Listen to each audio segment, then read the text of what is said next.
Jesslyn melambaikan tangannya, lalu jingkrak-jingkrak sendiri setelah mobil itu menghilang dari pandangannya. Wah, anjir. Apakah ini takdir? Duda hot, ganteng estetik, seksi, idaman gue banget.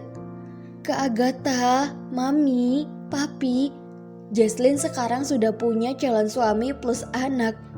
Sorak bahagia menyelimuti kebahagiaannya. Begitu ia masuk ke dalam rumah. Woi bocah, lo ngapain teriak-teriak nggak jelas? Kayak kebakaran jenggot aja lo. Coba lo lihat, gara-gara lo, kakak jadi salah cabut alis. Ujar Agatha, yang kini ia mengenakan celana pendek dan juga baju kaos oblong berwarna pink. Bukannya kata maaf yang ia terima, tetapi ia malah didekap kuat-kuat sama Jesslyn. Saking kuatnya tenaga Jesslyn, ia menggendong kakaknya dan berputar-putar. Astagfirullah, Jesslyn, lo kesambet apa sih? Senang sih senang, tapi jangan buat kakak lo ini mau muntah. Ngapain lo teriak-teriak manggil nyokap dan bokap? Mereka gak akan dengar, mending lo VC mereka. Teriak Agatha. Jesslyn hanya diam mendengarkan ocehan Agatha. Ia mencium pipi Agatha, membuat Agatha menatapnya heran. Ini kabar hangat dan kabar bahagia. Gue udah ketemu jodoh gue dong, jawab Jesslyn dengan senyum lebarnya itu. Hah? Jodoh? Tanya Agatha tidak yakin. Iya, duda ganteng estetik, kaya raya, tatapan tegas, pokoknya plus-plus deh. Ditambah punya anak ganteng juga. Gue sudah ketemu sama laki-laki kayak gitu loh kak. Agatha mendengus panjang. Ternyata yang membuat adiknya bahagia nggak kepayang ini karena duda. Duda lagi, duda lagi. Kapan sih adiknya ini bisa berpikiran yang waras tentang masa depannya yang cerah? Mending sekarang lo mandi deh. Gak usah bahas-bahas yang gak penting dan berguna kayak gitu, titah Agatha. Apaan sih lo kak? Kata siapa ini gak penting? Ini tuh penting, sangat penting. Menyangkut masa depan adik kesayangan lo kak. Masa dibilang gak penting? Gak asik banget sih lo kak. Ternyata gak ada gunanya gue berbagi kebahagiaan ini sama lo kak. Tapi ya sudah deh, gue gak marah kok. Karena suasana hati gue saat ini lagi bahagia banget, nget-nget. Jesslyn menaikkan alisnya sebelah, lalu pergi ke dalam kamarnya sambil menyanyikan lagu. Sesampainya di kamar, ia tidak langsung bersih-bersih badan, tapi malah rebahan dan membuka handphonenya untuk mengirim pesan pada sang sahabat yaitu Vita. Dan memamerkan apa yang ia alami selama di rumah calon suaminya itu. Jesslyn, ping, Vita, lo tahu nggak? Tanya Jesslyn di WhatsApp. Nggak tahu tuh, emangnya ada apa? Balas Vita. Lo masih ingat kan sama pria yang wajahnya ganteng estetik pas di bandara tadi? Ternyata dia duda loh. Cewek yang aku ngaku sebagai maminya Aldo, ternyata cuma sahabat dan sekretarisnya di kantor. Anjir, lo tahu lagi nggak? Dia kaya raya banget, rumahnya lebih besar daripada istana. Gila, gue ketemu sama tipe gue banget. Terus ya, wajah gue mirip banget sama mantan mendiang istrinya. Lo gak bohong kan sama gue? Gue penasaran banget sama cerita rincinya. Besok lo jelasin sama gue ya. Lo punya hutang penjelasan besok. Sumpah nyawa gue baru setengah. Lo bangunin gue lagi tidur. Ya udah, gue tidur dulu ya. Dah, besti gue yang aneh. Itulah akhir pesan dari Vita. Setelah mengirimi pesan yang itu, kini Vita sudah memasuki alam lain dan memimpikan seorang pangeran yang pejaka. Vita, yuhu, my lovely bestie, seru Jesslyn saat ia melihat sang sahabat tengah menyeruput mie ayam dan jus jeruk di kantin kampusnya. Ia berlari menghampiri Vita dan duduk di depannya, memamerkan senyum lebih lebar dari biasanya. Gue tahu banget alasan dibalik senyum lo itu. Mending lo pesan sesuatu dulu, biar nyantai kita ceritanya. Lo janji hutang penjelasan sama gue kan? Ujar Vita. Iya, aman itu. Semangat 45 banget gue mau ceritanya. Tolong pesanin gue mie ayam bakso dan jus sirsak dong, ujar Jesslyn. Dan Vita malah mengernyitkan dahinya dengan pesanan Jesslyn memesan mie ayam bakso. Karena sebelumnya Jesslyn mana pernah pesan porsi yang besar kayak gitu. Diet dan diet, itulah alasannya. Tapi kayaknya ini efek ketemu duda keren deh. Jesslyn tersenyum lebar, kemudian membenarkan posisi duduknya dan mulai bercerita. Jadi gini, gue ketemu sama omanya Aldo. Beliau baik banget dan ramah. Terus, beliau juga nunjukin foto mendiang mantu alias mendiang istrinya Bastian. Oh ya, gue lupa, nama calon suami gue itu Bastian Michael. Yang itu tuh, perusahaan yang terbesar se-Asia, perusahaan Michael Jazz, perusahaan impian lo selama ini. Tapi tenang aja, setelah gue jadi nyonya di perusahaan itu, gue langsung rekrut lo jadi karyawan di sana tanpa dites-tes. Jelas Jesslyn. Jadi, wajah lo mirip banget gitu sama maminya Aldo? Tanya Vita lagi. Iya, wajah gue mirip sama maminya Aldo. Wajah kami kayak kembaran gitu. Tunggu, apa gue punya kembaran? Tapi kayaknya enggak deh. Soalnya bokap dan nyokap gue kan gak pernah cerita. Lagian manusia di dunia ini kan pasti punya kembaran sampai 7. Kembaran, bahkan lebih. Tapi sih, itu gak penting bagi gue.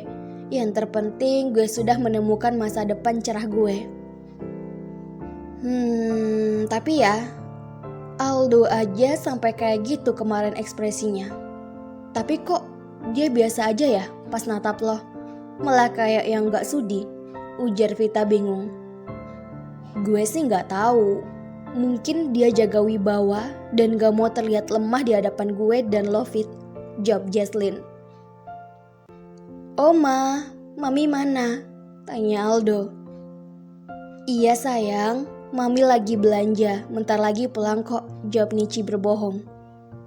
Ini sudah kesekian kalinya dalam kurun waktu 5 hari ini Aldo bertanya tentang keberadaan maminya, atau lebih tepatnya Jesslyn, dan Nici selalu memiliki alasan untuk menenangkan cucunya ganteng ini, yang terus saja menanyai keberadaan sang mami. Dari kemarin, Aldo gak ketemu mami. Aldo kangen sama mami, Oma. Mami pergi lagi ya, Oma? Apa mami gak sayang Aldo? Atau mami gak suka sama Aldo? Makanya pergi lagi dari Aldo, ujar Aldo, cemberut, mengerucutkan bibirnya lucu. Dan hari ini, Nici tidak tahu lagi harus beralasan seperti apa kepada bocah itu. Aldo makan dulu ya sekarang sayang, bujuk Nici, karena sudah hampir seharian Aldo gak makan dan minum susu. Aldo menggelengkan kepalanya kuat. Gak mau makan. Aldo maunya mami. Bilang sama mami, kalau mami gak juga pulang, Aldo sama sekali gak akan makan. Bial aja Aldo sakit, bial mami sayang Aldo, ujarnya ngambek membelakangi Nici. Sayang, seharian ini kamu belum makan loh. Tadi pagi juga gak sarapan, tadi siang juga gak makan. Masa sekarang sudah sore gak mau makan juga? Kan udah Aldo bilang, Aldo gak mau makan. Aldo maunya makan sama mami. Mami selama ini belum pernah cuapin Aldo. Aldo ingin rasain bagaimana disuapin sama mami, ujar Aldo, lalu turun dari kursi meja makan dan berlari meninggalkan dapur menuju kamarnya yang berada di lantai 2, diikuti oleh babysitternya. Nici yang mendengarkan perkataan Aldo seraya mengeluarkan buliran bening, merasakan kesedihan yang teramat dalam. Perkataan Aldo seakan membuatnya tidak bisa bernafas sama sekali. Ia langsung mengambil handphonenya untuk menghubungi sang anak, yaitu Bastian. dan membicarakan tentang Aldo yang tidak mau makan yang terus-terusan menanyakan maminya. "Iya mah, kenapa? Mama nggak lagi nangis kan?" tanya Bastian setelah menjawab telepon dari sang mama yang suaranya seperti menahan tangis. "Gini nak, Aldo masih nggak mau makan. Dia terlihat sangat sedih dan murung. Dia nggak pernah berhenti nanyain maminya terus," jelas Ratna. "Ya udah, kalau gitu aku pulang sekarang ya mah. Biar aku yang bujuk Aldo," ujar Bastian. "Kamu pulang sekalian bawa Jesslyn ya Bastian. Kasihan Aldo, dari kemarin nanyain maminya terus. Katanya maminya nggak sayang dan nggak suka sama dia," ujar Nici. "Tapi dia bukan maminya Aldo mah. Gak mungkin aku jemput Jesslyn ke rumahnya," jawab Bastian dingin. "Nikahin dia. Yang ini permintaan mama. Jadikan dia ibunya Aldo. Aldo juga butuh sosok ibu di hidupnya. Apalagi wajahnya mirip banget sama Jessica. Dia juga bisa mengobati rasa rindu kamu sama Jessica. Mama tahu alasan kamu sibuk bekerja di kantor karena merindukan Jessica," ujar mamahnya tiba-tiba.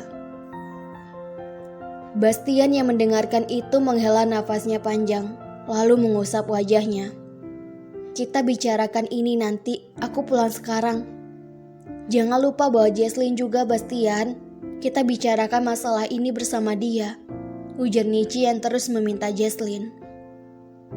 "Mah, ayolah, gak semudah itu. Pokoknya mama tunggu kalian," Nici memotong ucapan Bastian dan gak mau mendengar lagi tolakan dari Bastian, langsung mematikan sambungan teleponnya. Bastian yang mendengarkan perkataan mamahnya tadi, memijat kepalanya tidak habis pikir dan agak terganggu dengan permintaan mamahnya. Ia masih berat melangkahkan kakinya untuk pulang, terlebih meminta Jesslyn untuk ikut bersamanya. 15 menit kemudian, teleponnya kembali berdering. Ia melihat siapa yang menghubunginya di layar ponsel, kemudian mengangkatnya. "Bastian, cepat ke rumah sakit sekarang juga," ujar Nici dengan nada paniknya kepada sang anak yang berada di sambungan teleponnya. "Kenapa ke rumah sakit? Mama sakit?" tanya Bastian yang bingung mengerutkan dahinya menjadi beberapa lipatan kulit. "Bukan mama yang sakit, tapi Aldo. Dia demam tinggi, nak. Nak, kamu kesini sekarang juga. Mama kirim alamatnya," ujar Nici. Bastian yang mendengar itu langsung berdiri dari kursi kebesarannya. Wajahnya langsung terlihat khawatir. "Mama jangan panik ya. Aku sekarang juga ke sana. Pokoknya Mama jangan sampai panik. Nanti jantung Mama bisa kambuh." Bastian mematikan sambungan telepon, buru-buru pergi dari kantornya menuju rumah sakit. Hatinya sangatlah tidak tenang. Dia khawatir tentang anak satu-satunya itu. Selain itu, bukan hanya memikirkan tentang Aldo, tetapi ia juga mengkhawatirkan kondisi sang mama. Ia mempunyai penyakit jantung, sangat bahaya kalau mamahnya berada dalam kesedihan yang dapat mengguncang jiwanya. Ia tidak ingin kehilangan lagi orang yang ia cintai. "Pak, ayo yang cepat," ujar Bastian kepada supir pribadinya. Selama di perjalanan pun, ia tidak henti-hentinya berdoa agar Aldo dan mamahnya baik-baik saja. Hingga mobil yang ia tumpangi sampai di rumah sakit, Bastian langsung menuju ruangan anaknya. Yang tadi, Nici juga sempat memberitahukan letak kamar rawat Aldo. Selamat menyaksikan, bersambung.